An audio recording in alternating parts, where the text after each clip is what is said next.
Greetings, everyone, and welcome back to another episode of Plan B Success. Today we have Ron Malhotra from Australia. Ron's a thought leader, an entrepreneur, an international speaker, certified success coach, a wealth planner, a leadership trainer, has been a radio host, has his own podcast, and is also a best-selling author. Now, before he did all this, he was actually an employee working his way up in his professional career. And at some point, he decided to make the transformation and he turned into who he is today. And I believe he has several years of background that he can share with us. But let's go back to that very first part, Ron. First of all, welcome aboard. And let's go back and start with where your journey started. Well, thank you, first of all, for having me on the show. But I like the flavor of your show. It seems like it's a lot deeper and there's a little bit of intensity about it, which I like because a lot of the podcasts tend to be more around the surface level, but it seems like this is a well-considered concept. So thanks for having me on board. Look, my journey, like most people, I came from an Indian heritage. So there was, we were indoctrinated into believing that what is going to make us successful is going down the path of traditional education and then trying to secure some sort of prestigious employment in a corporation and then working your way up. And we had, like most young people, I had not decided what success was going to be for me. So I blindly chased the things that I thought were going to make me successful, which was, how do I land a job, which is going to give me a prestigious title and it's going to give me financial security, and then how can I then use that financial security to buy some lifestyle assets and make myself feel important? And so I went down that path, and that's where I was throughout my 20s and up until my early 30s. And then at some point, the realization started to kick in that there was some sort of a vacuum inside that I was feeling. It was a feeling of void. I was basically coming home and arguing with my wife for no reason, and there was almost this sense of dissatisfaction. In the beginning, I felt there was something wrong with me. I need to be more grateful because I have so many things that a lot of other people don't have. But then it started to dawn on me that there's no point having all of this external success when intrinsically I don't feel aligned and I don't feel congruent. And I'm lacking that deep sense of conviction in who I am and where I'm going. And that's when my real education actually started in my early 30s, when I decided that I was going to rediscover and reinvent who I am.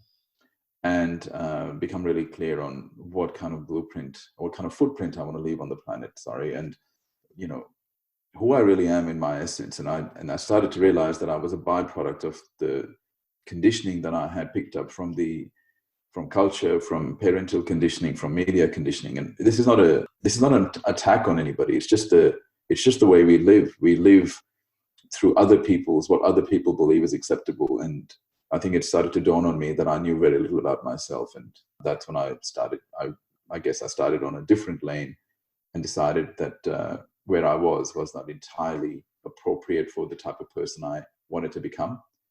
And then that's when my new journey started. I can relate to what you're saying. I have a similar heritage and I can totally relate to all that you said. So let me ask you this. So when you made the realization, when you had this realization that you wanted to reinvent yourself, that's the most crucial part. On the one end, you're vulnerable and, you're so used to this comfort zone that you've been in. And now you have this void that you're trying to fill and you want to reinvent yourself. So that aspect of it, now several years later, you're at a totally different point. But the metamorphosis, so to speak, how did that come about and what were the challenges you had during that time? Well, it's always scary to make the transformation when you've got a good thing going. You see, when you have nothing to lose, you have no choice. You have to make the transformation, right? You have to make the transition into something else. But when you have a good thing going, when you have recognition in your industry, when you are performing well in your job, and you actually even like what you're doing, it's your zone of excellence, and you've acquired the skills over the years to be able to do it well. You have good financial security, and people recognize you and respect you for what you do. To walk away from all of that is actually a lot harder compared to, when things are not going well. Because there's very little incentive to walk away from all of those things. When you work so hard to develop all of that, it's hard to walk away. But what I knew was, and upon close reflection, what I knew was that I was disconnected. And this was nagging at me. There was something telling me that this was not an authentic way of living. There's something that was telling me that I'm kind of fake in regards to the type of life that I'm living. There was this sense of imposter syndrome. And no matter what I drove and where I lived and what I wore, the self-esteem was not internal. It was externally acquired. And so this sense was nagging at me. And the biggest fear was, well, for me to now start again means I have to walk away. I have to be prepared to walk away from everything that I've built so far. And even the thought was scary because, am I ever going to be able to achieve this level of success? Because a lot of people did see me as successful. And I'm sure a lot of people would have loved to have traded places with me, and said, well, you have everything at such a young age. Why do you want to walk away from it? And people in my family did think I was stupid for questioning this. And a lot of people just thought that this is a syndrome where young people these days are never satisfied, never grateful. And because they get everything so quickly, they have this thing of now wanting to embrace spirituality. So there was a lot of skepticism around me, and it all makes sense. Even I was skeptical about what I was going through. Even I wasn't sure if this was, if I was on the right track with my thinking. But I knew that there was something wrong. And I knew that I could right now make a choice to remain in my zone of excellence, or I could go towards my zone of genius. I realized that there was another level here. And I couldn't achieve that level. You can't get to the other side of the shore until you're prepared to leave the safety of the shore that you're on. And so it's almost like I felt like I had to be willing to walk away from this. And there was uncertainty, of course, in the future. I had no idea whether I thought, well, am I an entrepreneur? Is that the next best thing? I mean, because that's what people always assume is that the evolution from corporate is in entrepreneurship. So that was one option. But then it was more like, well, I'm not really interested in setting up a business for the sake of setting up a business. I'm not a tech guy. I don't see myself working in Silicon Valley. I'm just not one of those people. So the question that's when the real journey started with the question, who am I? And that was a very difficult question to answer because I never asked myself that question before. And when you ask yourself that question and you start to realize that who you are is more than your name, because you didn't pick your name. It's more than your nationality. You didn't pick your nationality. It's more than your religious and cultural orientation. Most of the time, that's even is something that we inherit through parental conditioning. It's more than even your occupation, because a lot of the times, even the occupation is a byproduct of external influences. So when you start to ask yourself that question, who am I? If I was to be stripped of my culture, nationality, name, and occupation, who would I be? And that's a scary question to start with, because you start to realize, the first realization kicks in that you actually have no freaking idea who you are. None. You've been living from the outside in. And that's part of the reason why so many people feel lack of fulfillment, because they realize that the ladder of success that they've climbed has been leaning against the wrong wall. And it was the same realization for me. It was scary. But I knew that, I had made some reconciliations in my mind about the fact that we only live once. I knew at the time that if you actually break down the number of years that we live on a life expectancy, on an average, the average human being lives about 80 years, which really works out to 4,000 weekends, if you really think about it. Mm-hmm. And if you're already, 30 and you're in your early 30s, you've already used up 1,500 of those weekends. And really, you're not going to do the greatest things in your life. The probability of you doing the greatest things in your life after the age of 60, 65 is pretty slim. So when you start to take the number of weekends out, you start to realize you only got 1,000 weekends or something like that to do whatever you're going to do in life. And you can either live in fear and conformity and stick to what you already know and stick to what you already have, or have the character and courage to step into what you could be your real potential. And so in the beginning, it's always scary, but then as you start to reconcile those ideas and you start to confront the truth that this is the amount of time that you have, and is it really worthwhile to live incongruently with your values when the ultimate price that you pay is that no matter what you do, you can't acquire that real self-confidence. Mm-hmm. And that's when I realized that it was worth walking away from.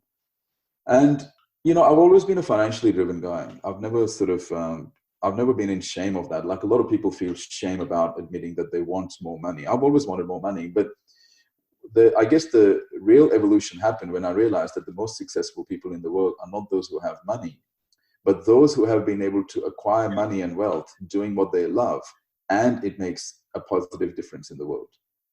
That's when I realized that that was the sweet spot I wanted to play in. I wanted to have money, absolutely wanted to have the lifestyle and financial security, but how I got there was really important. So I wanted to get there in a way that I would be alive, I would be inspired, but also doing something that would make a difference to the world. Because when I did my test on my own values, my number one value was legacy. It's so important for me to create things that outlive me. And I'm naturally inspired, naturally disciplined, and naturally organized when I'm doing something that I know is going to outlive me.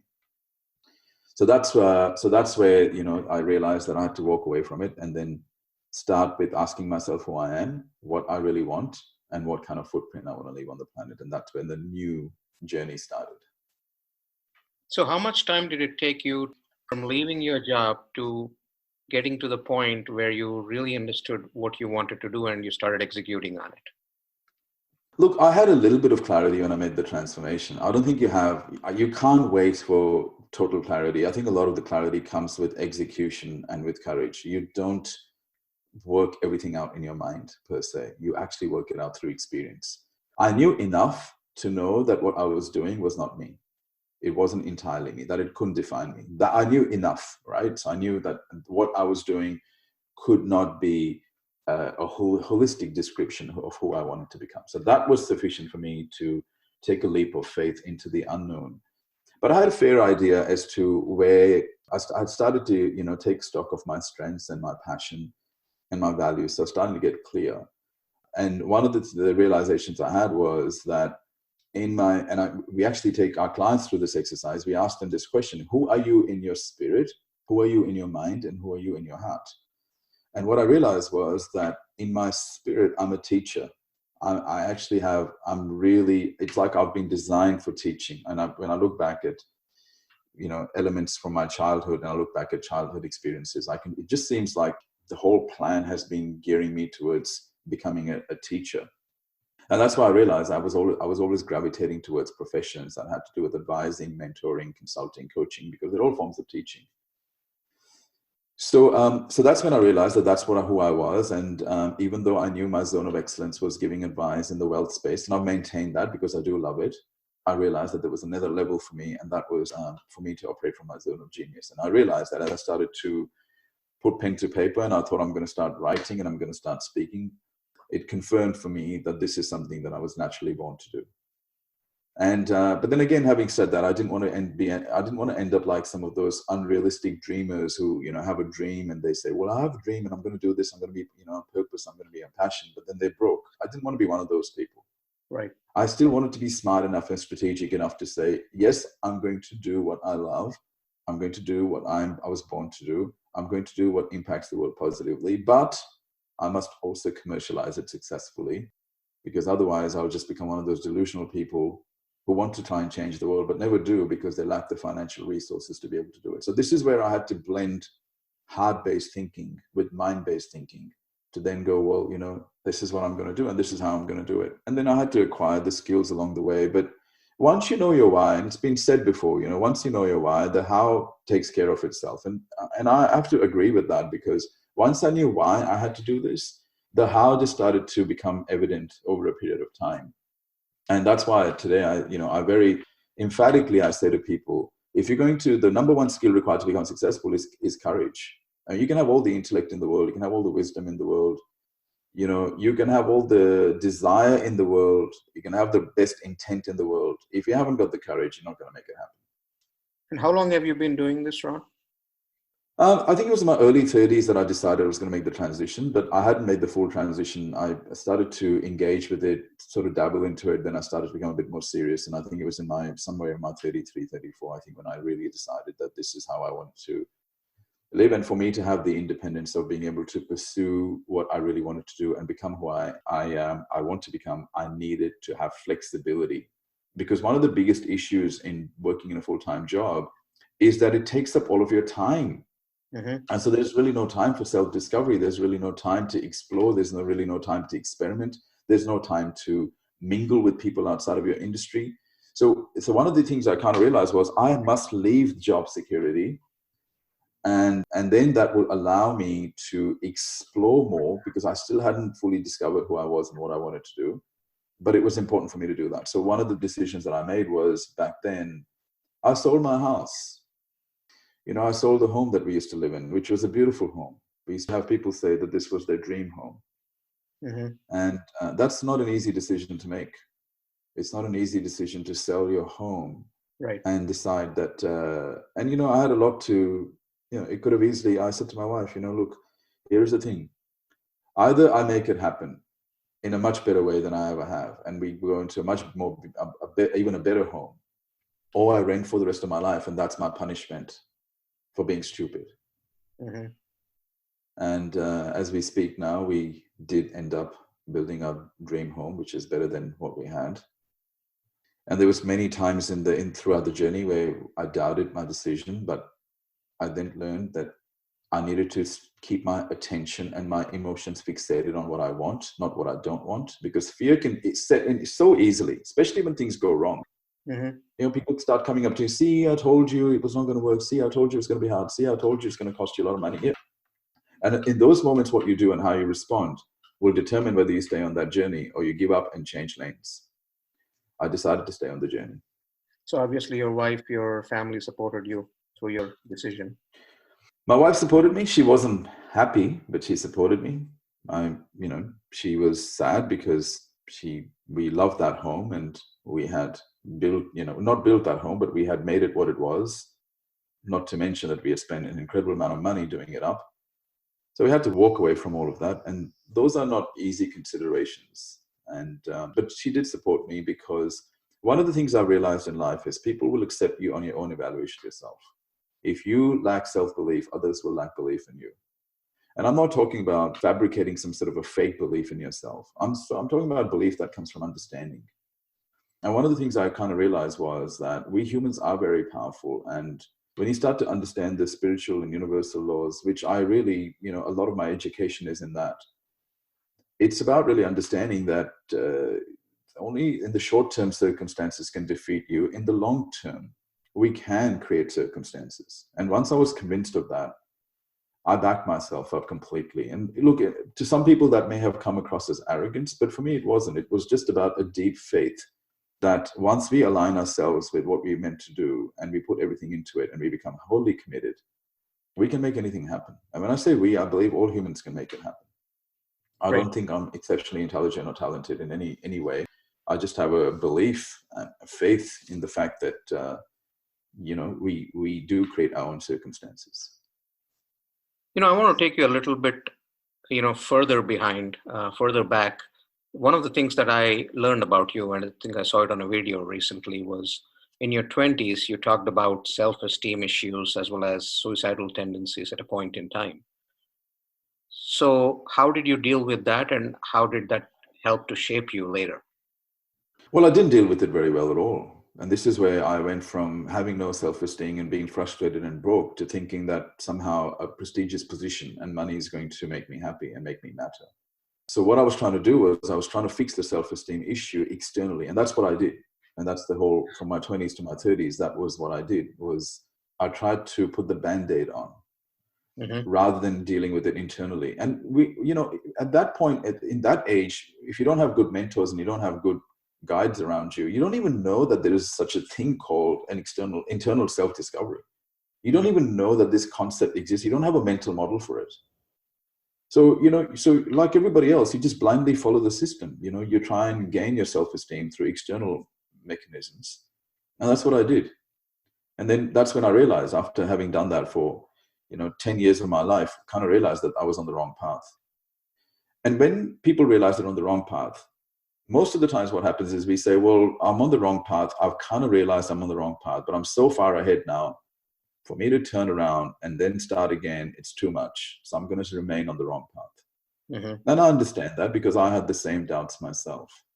But what I knew was that if I don't turn around, I'm not going to ever discover who I really am and what my potential is. And then as I realized, as I did a lot of personal development education and through my own personal experiences, I realized that when you're on the right path, you'll actually make quantum leaps into your life. Whereas if you're on the wrong path, you'll be working very hard to make small incremental improvements. It's almost like swimming against the tide versus going with the tide. And so I realize now, and I'm such a big advocate of telling people that you must follow your purpose and your passion, but do it in a sensible way. Don't like be so stupid to be fully driven and get carried away by your feelings. Have a strategic plan of action. This is why we have a mind as well, not just a heart. You combine the heart intelligence with mind intelligence, and then you unleash your spiritual intelligence. And I believe you become an unstoppable human being. One of the other things that I did see is that you've studied a lot. You have several certificates and degrees and other things on the academic side of things. And then you've done a lot of different things, right? You continue to do a lot of different things, whether it's the Perfect Male, I believe, isn't that what the organization is called? The Successful Male. Successful Male. Yeah. And then with Ron Malhotra International, you've been doing different things. You had a radio show at a point in time. You have a podcast. You have your programs, and I did see that although it could be different channels, you did say that it's all about helping other people. And that's the one thing that you put as your compass in terms of where you're going and what you're doing. Have you had any mentors yourself through your journey, or has it been your own self-discovery as a result of doing your own self-analysis? A really good question. So I guess the first part is I was never academically inclined, but I'm obsessed with self-improvement. If I think self-improvement is going to come from professional education, then I'll pursue professional education. If I think it's going to come from personal development education, then I'll pursue personal development education. If I believe self-improvement is going to come from having the right mentors, I'll pursue mentorship. And I've done them all. So I was not academically inclined. In my 20s, I could barely finish a certificate, let alone a bachelor's degree or even a master's degree or the PhD that I'm doing now. And forget about writing a book. I could barely read a book. But one thing I realized was that who I thought I was, I never thought I was academic. I never thought I was a person who was interested in education or learning. It's because I was being forced down a certain path. When I realized who I actually was and what I wanted to do, my desire for learning just magnified exponentially. And so that's when I became self-initiated. I didn't need anybody to discipline me, push me, motivate me to learn. I was seeking some answers. And so naturally I invested in professional education, funded it myself. I invested in personal development education, spent over $250,000. And I did get mentored. I've been mentored by some of the best people on the planet. I was making money in my business and I was investing majority of my money on myself. So I was taking large chunks of money out. I still remember the discussions with our accountant used to say, to my wife, he makes good money, but geez, he spends a lot of money on his education. Mm-hmm. And that's because, I knew that, it's been said that the best return you're going to get is on yourself, but I wasn't even doing it with that intent. I was just doing it because I was seeking some answers. My frustration was that as I was seeking answers, everybody was giving you a particular piece of information or insight. So somebody would talk about mindset, somebody would talk about wealth, somebody would talk about business, somebody would talk about leadership, somebody would talk about influence, somebody would talk about creativity, so everyone's talking about different things. And I couldn't piece the picture together. It's almost like every mentor was giving you a piece of the jigsaw. And I'm very grateful to the mentor that I've had. But the problem was nobody was giving me a full picture. And when you don't know what you don't know, you don't even know what questions to ask. You just blindly try and learn. But then I started to connect the dots and I started to realize why very few people in the world become holistically successful in their ability to be able to design the life and lifestyle that they want. And it's because they don't have a full picture of what success needs to look like. And that's when I decided that I was going to teach people what are all the elements that result in a holistically successful life where you mentally evolve, intellectually evolve, spiritually evolve, financially evolve, emotionally evolve, and you're evolved in every sense of the word, not just in one where you're only developing one type of intelligence. And that's why the successful male was born. The successful male, why we decided to start with the men's market was because that's where we saw the biggest issues.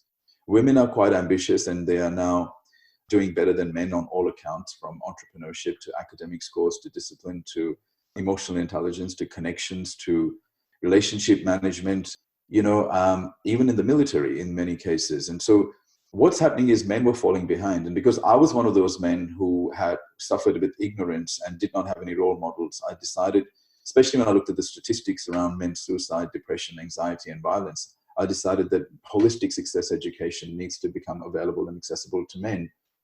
And most men are either not educated or if they're educated, they're only educated in being able to perform the job that they need to do. So they've got education in a particular skill. But when it comes to self-education and education of spiritual laws and education of business and financial fundamentals, they were lacking.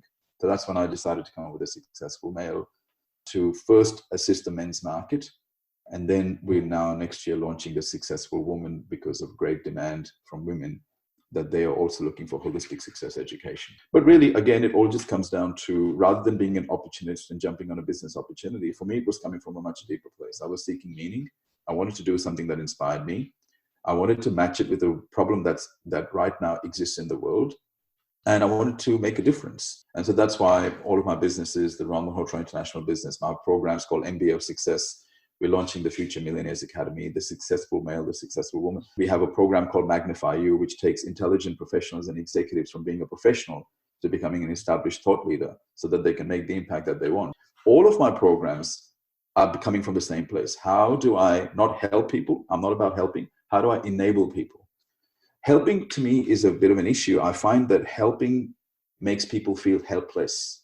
Right. You see, there is an underlying notion that I'm helping you because you are helpless. And what I believe helping does, even though you've got the right intent, the unintended consequences of trying to help people is that it reinforces their helplessness and it takes away their dignity.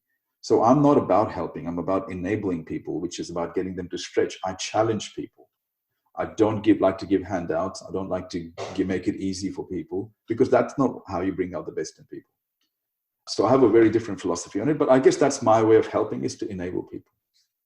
So when, all the work that you've done over the years, all your programs, do you keep track of, the success rate and how people are doing and where they are today? Yes, of course. And we are in constant touch. We have a number of groups and communities that we have established. Some of my communities have 4,000 people, some have 100 people, some have 40 people, some have 20 people. And we try and provide as much personal touch as possible. And we invite people to share their concerns and experiences and challenges that they're having, because success is very counterintuitive. I mean, we live in a world where less than 5% of people in the world have been able to design the life and lifestyle that they want. So obviously it's very counterintuitive, and just to give people some basic fundamentals and expect them to be able to smash the results is not going to happen without some input and interaction. So we do that a lot. I mean, wherever time's accessible and available, I'm on the phone. I'm doing regular feedback sessions, training sessions with clients. Some of our clients get results very quickly. Some get stuck. Some get stuck because they're in their own head, and sometimes they can't see themselves doing what they're doing. Having said that, we are very big believers in the fact that we want to enable people. You don't give them the answers. You allow them to discover the answers for themselves by pointing them in the right direction. And because coaching, mentoring, and training are relatively new fields, we try and find out the best technologies, accelerated learning techniques. We try and incorporate what we can to facilitate not the quickest transformation, but the most sustainable transformation possible. We don't believe in quick tips and tactics. We believe in going to the actual deep work, doing the work, committing yourself to the process. And some people are just not hardwired that way. So a lot of the times our clients are in their own way. And so these are some of the challenges of the role. But yeah, absolutely. We have to monitor and we have to ask ourselves, can we deliver this in the best way? Are we delivering this in the best way possible with what we know, with all the technology that's available, with all the fundamentals and principles that we have researched? Is this the best way we can facilitate the transformation? If there's a better way, we're always looking for it. I have a few questions for you, Ron, where I just want to kind of pick your brain, so to speak. Just give me answers as you get the questions without really putting a whole lot of thought. So what do you think you're most thankful for at this point in your life? The biggest gratitude I have is that I was born human. And I know that it sounds really, really weird, but the more I consider how there are, millions of species on the planet, and we are the only species that has the ability to create and choose at the level that we can, the more I start to realize I have an obligation to maximize this particular ability that I have been given. So this is something I do daily. There's not a day goes past when I don't think about the fact that how incredibly lucky we are to be human. In fact, I was having this conversation with my daughter last night. I said, do you realize just by being born human, you have such an advantage? Right? And so the point that I was simply trying to make to her was that we can always get caught up in what we don't have and what, how many limitations we have. But we've got to first make the realization that just being born in this species is such a huge privilege. And I don't think most of us realize. I think we just take it for granted. And you've had so many pivots in your life, so many ups and downs. What are you most scared of at this point? I don't think I have any fear. I mean, my obvious fears are, something happening to my daughter. You worry, but then also I kind of realize I've got to live in faith. My daughter is a gift to me, but when children are young, you worry about their future a little bit. You worry about whether they're going to have the ability to deal with problems, especially when you see so many youth struggling. Mm-hmm. My other fear is, my other thing, I won't say fear because I don't like the word fear. I don't live in fear, but some of the things that concern me is my inability to remain faithful to God. So this is something that I constantly test myself on is, since I started to become more spiritual and more evolved in my thinking, I started to realize that, there's a lot of things that I've developed a relationship with God. And a lot of people don't understand this because I was an atheist for, until the age of 34. I only started to even understand that there was a higher power at the age of 34. And then I went beyond and started to realize that the higher power was more personal, not impersonal. And that's what we call God. So one of my biggest concerns is I never want to be distant from God again like I was for many, many years. I suffered as a consequence. And I never felt I needed God because I was able to make so many things happen in my life without God. But I really have truly understood myself, who I am, what I'm here to do. And I've really only unleashed my potential since I started to recognize the power of God. This is a relatively new occurrence in my life, given that it's only happened in the last few years. But it's been the most powerful thing I've learned. And now it concerns me that we can get so caught up in day-to-day living. And we're all selfish. And there's always this tendency to look after your self-interest. And I think in those moments, it's sometimes easy to move away from God. And that's the thing that concerns me is I never want to move away from God again.